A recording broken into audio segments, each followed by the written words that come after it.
Cutting your sales cycle in half sounds pretty impossible, right? But that's exactly what Sandler Trading did with HubSpot. They used Breeze, HubSpot's AI tools, to tailor every customer interaction without losing their personal touch.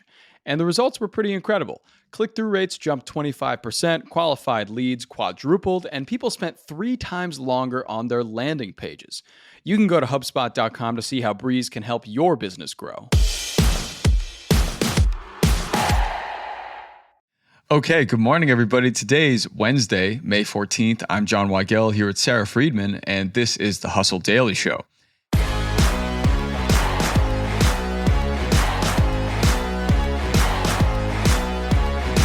Savor is a startup with a pretty wild initiative. The company wants to convert greenhouse gases like carbon dioxide into butter and fats.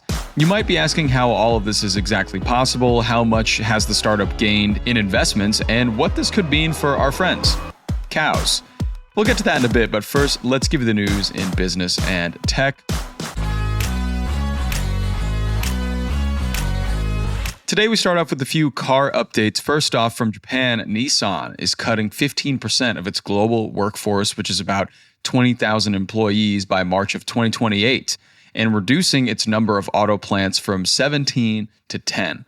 Nissan saw $4.5 billion in losses for the fiscal year ending in March, and they are already planning layoffs to 2028. I wonder who's going to want to work there in the next 3 years.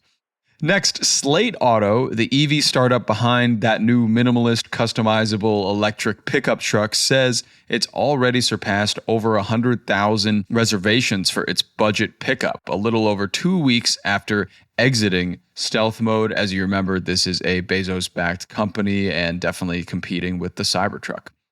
Next, some more in streaming this week. Disney's standalone ESPN all-access streaming app will launch later this year and cost $29.99 per month, which is pretty steep. The app will launch in the fall alongside competitor Fox One, which we talked about yesterday, in advance of the upcoming NFL season. It's going to be a bloodbath come this fall.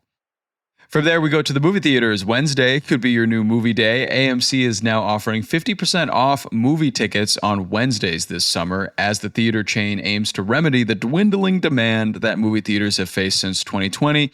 The promotion starts July 9th, and boy, do I hope they have the Minecraft movie in there. It'll be full.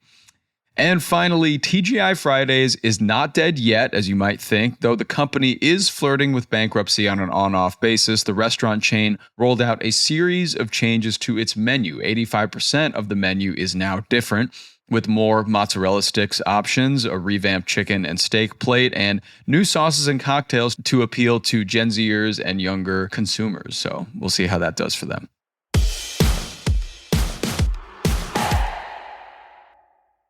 Okay, look, side hustles fail when they consume all of your time. I mean, every single bit of it. The pros, though, work smarter with AI doing all the heavy lifting.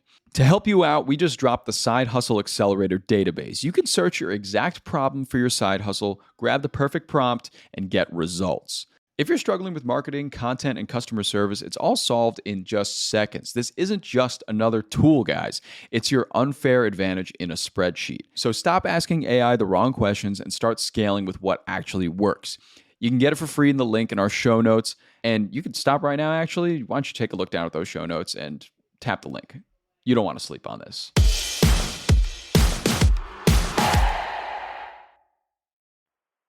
Okay.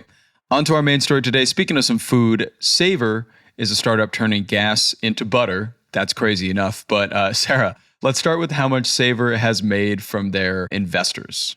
Yeah, so the startup has already raised $33 million in investments, and that includes money from Bill Gates himself, or his environmental venture arm, rather. But yeah, they're definitely making their mark already and have been rounding up that fundraising cash. Yeah, they've really made a lot of money so far. Having Bill Gates on it is a big deal. Mm-hmm. Obviously, he's very into environmental protection. We just heard what he did last week about his future, the Gates Foundation. Right. So when we talk about this startup making $33 million, I definitely want to know the details of how exactly they have this technology working with taking greenhouse gases and forming them into butter and fats. How does it work? Yeah, obviously need to oversimplify it here. Needed to oversimplify it to even write this article. Please do. You would do me a service. Yes. But in our terms, basically, they're taking carbon dioxide, joining it with hydrogen under high heat and pressure, and they're creating fatty acids. Mhm. Then they take the fatty acids, they form what's called a triglyceride, and then that can be used to create fat products, something like butter, lard, tallow, oils. Mhm. And the company says that it has a 25,000 square foot facility in Illinois that has the capacity to produce, quote, metric tons of fat. Wow. So Savor's already been greenlit by the FDA to sell its alternative fats in the US under it's called a generally recognized as safe designation. Mhm. It's exactly what it sounds like. We think this is okay, essentially. So they've already come a long way as far as getting clearance to actually bring this to the market. Yeah. So, I mean, that's really fascinating, especially for like the food industry. So, what does that really mean for our friends, cows and other farm animals that contribute to butter and fat in the US? Yeah. So the idea behind Savor is that cutting cows and crops and all of these traditional agricultural routes that we usually take to make these fats, cutting those things out of the supply chain could reduce the amount of land that we need, the amount of water that we need for agriculture, and also hopefully reduce the volume of greenhouse gas emissions that come from these processes. Mm. And the startup's founders estimate that creating dietary fats in a lab could emit maybe just half as much CO2 as traditional production and could one day reach near zero emissions. That's if they started using captured CO2 and renewable energy in the process. So they're a little ways off from zero emissions, Sure. but the idea here is that we could possibly majorly cut back on carbon emissions. And as I said, we would need far fewer resources if we're making these things in a lab. Mm-hmm. Yeah. And the good news is that any greenhouse gas emissions that are created from this process would also potentially be converted into fats, which is really good for the cycle of everything. So, given that this is a great idea, it's being done, are there any other companies that are pursuing the same idea or implementing the same processes here? Yeah, there's a bunch in this general space. There's Novozymes and Air Protein. Both of those startups are using fermentation, so a little bit different, but turning carbon dioxide into proteins. There's a startup called Air Company, and they're combining carbon captured from the air and industrial sites in particular with hydrogen to make vodka, which is very cool. Wow. And there's a company called Solar Foods, which makes Solein, which is this nutrient-packed protein powder from captured CO2 and hydrogen. So there are a bunch of other startups in this space, although the methods they're using can differ slightly from one to the other. But the idea here is like, how can we pull harmful things out of our environment and make food or beverages is the question. Yeah, I mean, it's good news for environmentally conscious folks. It's also good news for pulling some sustainability into the food system. But, going back to that for a second, because like another concern might be that this disruption, when it comes, and maybe it's not in full force yet, but when it comes, may provide a big shock to the system, which, the way we do things, we like doing them that way. So when something changes, it might cause a bit of a ripple effect. Yeah, I think because we're always talking about cutting edge tech, there's always a but. And that, remains true with this story. On one hand, these types of innovations could lighten environmental loads and be more sustainable. On the other hand, we would definitely be disrupting supply chains. That comes with its own risks. What does this mean for farmers, for agriculture systems that are in place and have been in place for hundreds of years? What does this mean for people's jobs? Yeah. TBD. We're still at the very beginning of this, and that's if one day we were producing all of our fat in a lab, which obviously we're a long way off from that. But yeah, anytime we're talking about disrupting an entire supply chain in the way that we make a product and bringing it into a lab, there's risks involved with that. And I'm wondering if it'll catch on because as we've seen in the past few years, there have been some pushback from regulators about lab-grown meats specifically. So I wonder if there will be any pushback from this, even if the FDA is saying it's generally safe. So I think time will tell in that regard, but I definitely haven't seen any of this in any stores lately.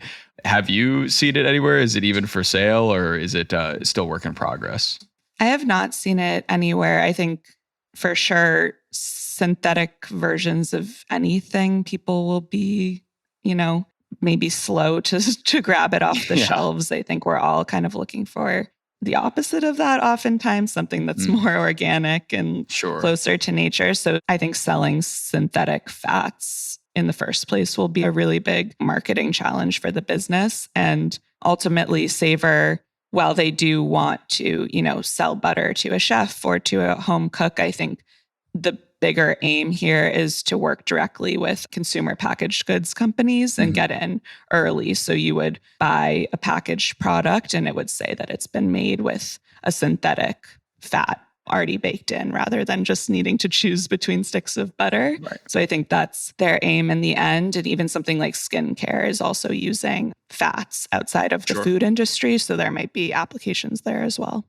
Yeah. And I think the thing to remember is that it doesn't exactly have to replace the things we have now, but it could be a nice alternative for, somebody who's allergic to some things, or it could be an alternative for somebody who's a little more environmentally invested.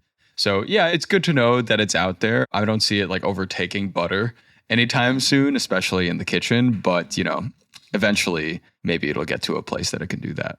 Yeah. I mean, we have seen alternatives to butter from cows for a long time. There is some, precedent there. People got used to. Yeah, I can't believe it's not butter. Right. So never say never.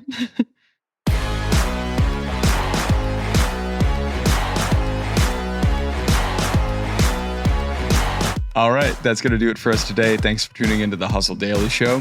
We're a proud part of HubSpot Media. Our editor is Robert Hartwig, and our executive producer is Darren Clark. We've got a lot more tech and business coverage in our newsletter. If you're not subscribed, go get signed up at thehustle.co/email. Follow us on Instagram at The Hustle Daily, and we'll see you tomorrow.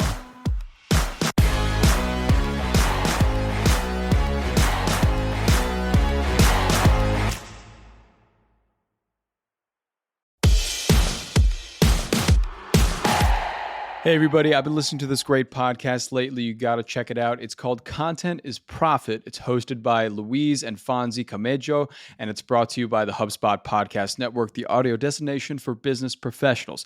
So in this podcast, you can discover the secrets and strategies on how your business can achieve the frictionless sale. We talk about frameworks, strategies, tactics, and bring special guests to bring you all the information you need in order to turn your content into profit. Recently, they did a whole episode on micro creators and UGC and how those things are transforming the social media industry, especially for profit. They had a guest on, William Gassner, who is the co-founder of Stack Influence. So definitely check that episode out if you want to learn more about the social media landscape as it is currently. You can listen to Content as Profit wherever you get your podcasts.